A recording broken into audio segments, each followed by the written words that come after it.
వరంగల్ జిల్లా పరిషత్ చైర్పర్సన్ గారు సోదరి గండ్ర జ్యోతి గారు, అదేవిధంగా వేదిక మీద ఉన్నటువంటి యొక్క మాజీ మంత్రివర్యులు పెద్దలు దయాకర్ రావు గారు, అదేవిధంగా వేదిక మీద ఉన్న మాజీ శాసనసభాపతి, శాసన మండలి సభాపతి, తొలి శాసనసభాపతి, ఇప్పుడు శాసన మండలి సభ్యులు పెద్దలు మధుసూదనాచారి గారు, శాసన మండలి సభ్యులు పెద్దలు మాజీ మంత్రివర్యులు బసవరాజు సారయ్య గారు, అదేవిధంగా ఇక్కడ మాజీ శాసనసభ్యులు పెద్దలు గండ్ర వెంకటరమణారెడ్డి గారు, వేదిక మీద ఉన్నటువంటి యొక్క మాజీ జిల్లా పరిషత్ చైర్మన్ గారు రాకేష్ రెడ్డి గారు, తర్వాత మిర్యాల రాజిరెడ్డి గారు ఇందాక ఉండ్రి వారు, అదేవిధంగా ఇక్కడ ఉన్నటువంటి జిల్లా పరిషత్ వైస్ చైర్మన్ గారు రాజన్న గారు, ముఖ్యంగా మీకు సూపర్ స్టార్ ఇవాళ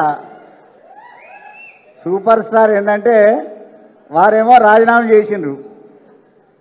కాంగ్రెస్ గవర్నమెంట్ ఉండగా రాజశేఖర రెడ్డి గారి గవర్నమెంట్ ఉండగా రాజీనామా చేసి తెలంగాణ ఉద్యమంలోకి వచ్చి తెలంగాణలో మళ్ళీ గెలిచి మళ్ళీ తెలంగాణ ఉద్యమాన్ని ఊపు తెచ్చినటువంటి యొక్క రాజన్న గారు, అదేవిధంగా ఇక్కడ ఉన్నటువంటి మున్సిపల్ చైర్పర్సన్ గారు, మండల పరిషత్ అధ్యక్షులు, జిల్లా పరిషత్ సభ్యులు, తర్వాత ఇక్కడ ఉండే సింగిల్ విండో చైర్మన్లు, ఎంపీటీసీలు, మాజీ సర్పంచులు, తర్వాత అందరికీ నా సహచర కార్యకర్తలు అందరికీ కూడా నా హృదయపూర్వక నమస్కారాలు.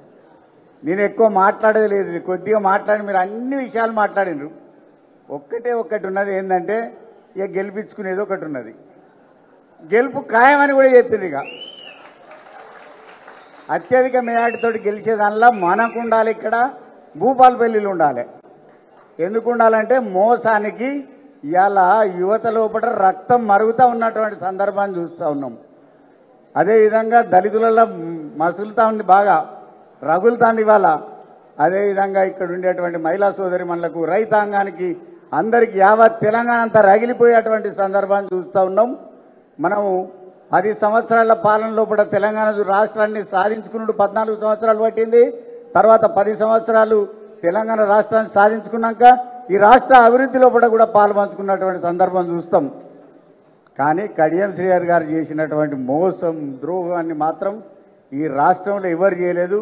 ద్రోహులకు క్యాడర్ కనుక ఇస్తే, కేటగిరీ కనుక చేస్తే వాళ్ళ ద్రోహి నంబర్ 1, దోకేబాజ్ నంబర్ 1 ఆయన ఒక్కడే కాదు, ఇద్దరు కూడా పార్టీని విడిచిపెట్టిపోయిన వాళ్ళే ఇవాళ అభ్యర్థులు ఉన్నారు. వాళ్ళిద్దరు దోకా నంబర్ 2, దోకా నంబర్ 1. వీళ్ళిద్దరు ఎక్కడి నుంచో రాలేదు, వాళ్ళు ఒక్కటే పుట్టలకెళ్ళి బయటకు వచ్చింది. ఈయనేమో శిష్యుడు, ఆయన ఏమో బిడ్డ. ఆమెతో చిలక పలుకులు వడికిస్తా అంటారు బయటికి పిలిచి. ఏమని? ఆయన అన్ని భూ కబ్జాలు చేసిండు, భూ అవకాశులు అని ఆమెతోటి. ఆమెది ఇక్కడ కాదు, ఆమె గుంటూరు అని ఆయనతోటి. వీళ్ళిద్దరు 2 పాములు ఏది పుట్టలకెళ్ళి అయితే లేచినాయో, పుట్టలున్న పెద్ద పాముకు తలకాయ చితకబడవాలే, బయటకు వచ్చిన 2 పాములను కూడా చితకబడవాలని ఉన్నటువంటి యొక్క కార్యకర్తలందరికీ కూడా నా హృదయపూర్వక నమస్కారాలు తెలియజేస్తూ ఉన్నా. ఇదొక్కటే కాదు, ఇవాళ రాష్ట్రంలో కూడా ఒక కొత్త ఊపు వచ్చింది. కేసీఆర్ గారి నాయకత్వంలో కూడా తెలంగాణకు జరిగిన అన్యాయం పట్ల కోపం వస్తూ ఉన్నది. 3 నెలల్లోనే ఇంత మాయం వచ్చిందో చేతిరి కదనయ్య. కాంగ్రెస్ రాగానే నీళ్లు లేకపోయా, కరెంటు లేకపోయా, నిధులు లేకపోయా, ఇక్కడ ఉన్న వాళ్ళకు న్యూట్రిషన్ కిట్లు లేకపోయా, కేసీఆర్ కిట్లు లేకపోయా, ఆసరా పెన్షన్లు లేకపోయా, మహిళలకు 2500 ఇస్తున్నారు, అది ఇవ్వకపోతే, కళ్యాణ లక్ష్మి షాదీ ఇస్తాం, దాంతో పాటు తులం బంగారం ఇస్తామంటే అది లేకపోయా. ఇవన్నీ మాయం వచ్చిందో చేసి తెలంగాణకు అన్యాయం చేసే దానికోసం ఇక్కడ రాష్ట్ర ప్రభుత్వం, అక్కడ కేంద్రంలో ఉన్నటువంటి ప్రభుత్వం 2 ఏకమైనవి. మన సోదరుడు చెప్పిండు, ఇద్దరు ఒకటే. కాంగ్రెస్, బీజేపీ, రేవంత్ రెడ్డి కాంగ్రెస్ ఒక్కటి ఉండదు. ఎప్పుడు కూడా నేను చెప్తానా, 2-3 కాంగ్రెస్ ఉంటుంది. ఒక కాంగ్రెస్ ఏమో బీజేపీ తోటి పోతుంది, ఒక్క కాంగ్రెస్ ఏమో కొంతమంది అమ్ముడు కూడా తయారుంటుంది, ఇంకొక కాంగ్రెస్ ఏమో వాటికని అట్లా నిలబడుతుంది కాంగ్రెస్ అని. ఇది ఏమో రేవంత్ రెడ్డి కాంగ్రెస్, ఇక బీజేపీకి పోతుంది. అది ఇది ఓడు ఖాయం. కాంగ్రెస్ చోటే బాయి బడే బాయి కా ఇరాదాయవో. కాబట్టి దాన్ని అన్నిటికీ కూడా మీరు అందరూ కూడా ఆలోచించాలి. ఈ రెండింటినీ ఇవాళ కేంద్ర ప్రభుత్వం పరిస్థితి కూడా చూడాల్సినటువంటి అవసరం ఉన్నది. కేంద్రం ఏమన్నా చేసిందా? జీఎస్టీ పెంచి నిత్యావసర వస్తువులు పెరిగాయి. నిత్యావసర ధరలు పెరిగాయి అంటే నేనైతే 20 రూపాయలకు సబ్బుకునేది 2014లో, ఇలా 40 రూపాయలు అయిపోయా. అదే కాదు, ఇవాళ ఉన్నటువంటి ఒక పన్ను బ్యాంకులో వేసిన వాళ్ళకు పైసలు కడితిరి, లక్షల కోట్ల రూపాయలు, 12 లక్షల కోట్ల రూపాయలు కడితిరి. ఇవాళ కేంద్ర ప్రభుత్వం ఆ పని చేస్తుంది. 157 మెడికల్ కాలేజీలు తెలంగాణకు ఒక్కటిగా పోతుంది. ఐఐటీలు ఇవ్వాయి, IIITలు ఇవ్వాయి, IIM లేకపోయా. ఇవాళ ఇక్కడికి వచ్చిన ITIRను కూడా దంచకపోతుంది నీ రాష్ట్రానికి. ఇక్కడికి వచ్చినటువంటి ఒక WHO లోపల, వరల్డ్ హెల్త్ ఆర్గనైజేషన్ లోపల ఇచ్చినటువంటి ఒక ఆల్టర్నేటివ్ మెడిసిన్ సెంటర్ను కూడా నీ దగ్గర జామ్నగర్కి తీసుకుపోతుంది. మరి ఇక్కడికి వచ్చిన దంచకపోతే నువ్వు భారతదేశానికి ప్రధానమంత్రివా, లేకపోతే ఇక్కడ ఉండేటువంటి గుజరాత్కు ప్రధానమంత్రివా? ఇవాళ మన ప్రజలు అడిగే స్థాయికి వచ్చింది. మీరు ప్రధానమంత్రి కాదు, ఈ రాష్ట్రాన్ని, ఈ రాష్ట్ర సంపదను ధ్వంసం చేసేటువంటి ప్రధానమంత్రిగా, రాష్ట్ర ముఖ్యమంత్రిగా జోడీ కట్టి తిరుగుతూ ఉన్నాయి. మీకు తెలుసు ఆ జోడీ ఏదైతే ఉన్నదో ఆ జోడీ సంగతి తేల్చాల్సినటువంటి అవసరం మన మీద ఉన్నది, మన కార్యకర్తల మీద ఉన్నది. ఇవాళ తెలంగాణ రాష్ట్రం సాధించుకున్నాక ఎంత మంచిగా ఉండేనో.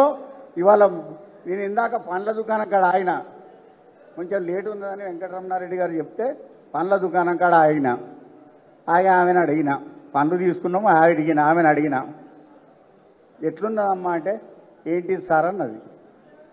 ఏంటి సార్ అంటే ప్రభుత్వం ఎట్లున్నదని అడిగిన.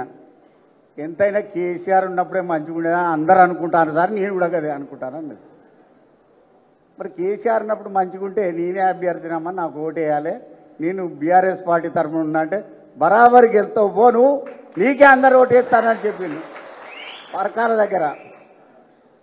అంటే ధ్వంసం అయిపోయింది. వ్యవసాయం పోయింది, కరెంటు పోయింది, మత్స్య పరిశ్రమ పోయింది, అన్ని రకాల పరిశ్రమలు దెబ్బతినేటువంటి స్థాయికి వచ్చినాయి. అదేవిధంగా భూపాలపల్లిలో కూడా ఇవాళ ఆలోచన చేసుకోవాల్సినటువంటి అవసరం ఉన్నది. భూపాలపల్లి బొగ్గు నంబర్ 1 బొగ్గిందా, ఈ బొగ్గు ఏదైతున్నదో నంబర్ 1 ప్రపంచంలో నంబర్ 1 బొగ్గు. ఆ బొగ్గుల కనుల కార్మికులు పనిచేస్తారు. వాళ్ళకేమో డిపెండెంట్ ఉద్యోగాలు 1988లో పోయినాయి, 98లో పోయినాయి. ఇప్పటి వరకు డిపెండెంట్ ఉద్యోగాలు ఇచ్చింది ఎవరు? మనమే. కాబట్టి ఇక్కడ అనేక పరిశ్రమలు రావాల్సినటువంటి అవసరం ఉన్నాయి. బొగ్గు ఆధారిత పరిశ్రమలు అన్నీ రావాలి. అదేవిధంగా ఇక్కడికి రావాల్సినటువంటి అనేక కార్యక్రమాలు జరగాల్సినటువంటి అవసరం ఉన్నాయి. దీనికి సంబంధించింది పార్లమెంట్లో మాట్లాడాల్సినటువంటి అవసరం ఉంటుంది. పార్లమెంటు ముందట నిలబడి కొట్లాడాల్సిన అవసరం ఉంటుంది. ఇక్కడ ప్రజానికం తరఫున మాట్లాడాల్సిన అవసరం ఉంటుంది. ఒక ఆయన అంటాడు, అక్కడ సర్కార్ అదే, ఇక్కడ సర్కార్ ఇదే. అగో ఇప్పుడే కావాలి, ఇప్పుడే కావాలి, సర్కార్ లేనప్పుడే కావాలి, ఇక్కడికి తెచ్చుకోవాలి, అప్పుడే తెలుస్తుంది మా సత్తా ఏందో. అక్కడ మాట్లాడేటప్పుడు కూడా ఏముండదు, పార్టీల ప్రాతిపదికనే కాంగ్రెస్కి ఇస్తారు, బీఆర్ఎస్కి ఇస్తారు, ఇంకా వేరే పార్టీలకు కూడా అవకాశం వస్తుంది. ఆ అవకాశాన్ని సద్వినియోగం చేసుకోవాలి. ఏ భాషలో మాట్లాడుతూ ఆ భాషలో మాట్లాడాలి, వాళ్ళకి అర్థమయ్యే రీతిలో మాట్లాడాలి. ఇక్కడికి సాధించుకోవాల్సినటువంటి అవసరం ఉన్నది. కాబట్టి మీ అందరికీ చెప్తా ఉన్నా, ఇలా జరిగేటువంటి పోటీ ఏదైతున్నదో అహంకారానికి, కడియం శ్రీహరి గారి అహంకారానికి, ఈ ఆరూరు రమేష్ గారి అవినీతికి వ్యతిరేకంగా కార్యకర్తలు గెలవాల్సినటువంటి అవసరం ఉన్నదని తెలియజేస్తూ ఉన్నాను.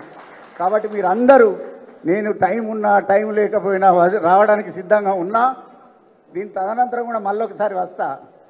కాబట్టి మీరందరూ కూడా కార్యకర్తలు అందరూ కూడా ఎంపీలుగా భావించి, మీ కార్యకర్తే చెప్పిండు ఇక్కడ, ఒక్కొక్కరు ఒక ఎంపీగా ప్రయత్నం చేసినట్లయితే తప్పకుండా కార్యకర్తలు అందరూ ఎంపీలు, ఒక్క ఎంపీ కాదు అందరు ఎంపీలు అవుతారు ఇక్కడ వరంగల్ అని తెలియజేస్తూ సెలవు తీసుకుంటా ఉన్నా. దయచేసి పరకాల సభ ఉన్నది, పరకాలకు పోవాలి, నేను పరకాల వాళ్ళు వెయిట్ చేస్తారు. కాబట్టి మీ అందరికీ ధన్యవాదాలు తెలుపుతూ సెలవు తీసుకుంటా ఉన్నా. ధన్యవాదాలు.